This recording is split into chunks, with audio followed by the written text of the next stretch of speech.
آیا لازمه ماشین بخریم به عنوان تازه وارد و اگه قرار ماشین بخریم چی بخریم و چه جوری بخریم؟ خب لازمه یا نه؟ بله، شما در کانادا کشور بزرگی است و ممکنه که خیلی زود به این نتیجه برسید که لازمه یک ماشین داشته باشید برای راحتی زندگیتون. اما حواستون باشه قبل از راحتی باید به هزینه‌هاش و همینطور ایمنی ماشین اهمیت بدید.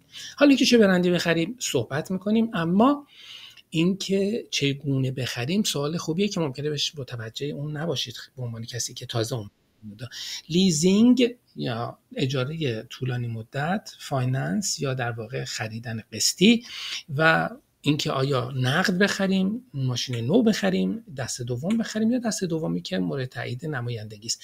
بهترین برندی که میشه به شما پیشنهاد کرد که همه اینها رو خوب کاور بکنه تویوتاست. تویوتا رافور، کمری و کورولا ماشین‌های بسیار خوبی هستن که هزینه‌های بالایی ندارن، ضمن اینکه برای شما راحت 300,000 کیلومتر راه میرن با یک تعویض روغن معمولی.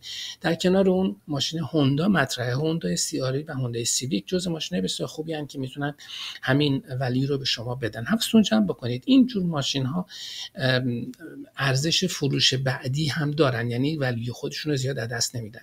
ماشین بالاتر از تویوتا و هوندا سوبارو هست که ژاپنی بسیار خوبیه و آل ویل درایو یا چهارچرخ متحرک که برای کانادا خیلی مناسبه.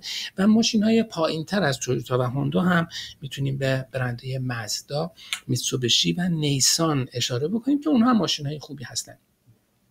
از ماشین ژاپنی که بگذریم، همونطوری که شما در ایران هم خیلی باهاشون آشنا هستید، ماشین کره‌ای کیا و هیوندای هست که ماشین‌های بسیار خوبی هستند و گارانتی‌های بسیار طولانی میدن که خیال افراد رو راحت میکنه و میتونید به خیال راحت ماشین کره‌ای بخرید، قیمت پایینتری هم بدید. حواستون باشه سراغ برندهای لوکس اودی، بنز، لکسوس و BMW و اینفینیتی و اینها نرید. چرا؟ چون هم هزینه‌های بالاتری رو باید پرداخت بکنید، هم خدمات نگهداری بسیار بالایی دارن.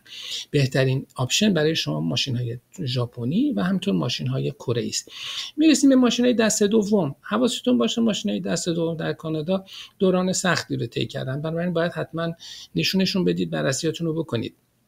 یک مدل ماشین خرید ماشین دست دوم از در واقع نمایندگی هاست که میان به شما سرتیفاید یوز کار میفروشن. مثلا میرید نیسان بهش میگید که یه ماشین 4 ساله به شما میده و این ماشین رو سرتیفای کردن، ولی خب گرونتر از قیمت واقعیش در بازار برای شما در میاد و یه کمی بیشتر پول میدید ولی اطمینان اون نمایندگی رو دارید. حالا چه راه دیگه برای خرید هست؟ وقتی است که میرید ماشین نو میخرید، برای ماشین نو بهترین آپشنی که ممکنه خیلی از مهاجرا دوست داشته باشن لیزینگ هست یا لیز کردن.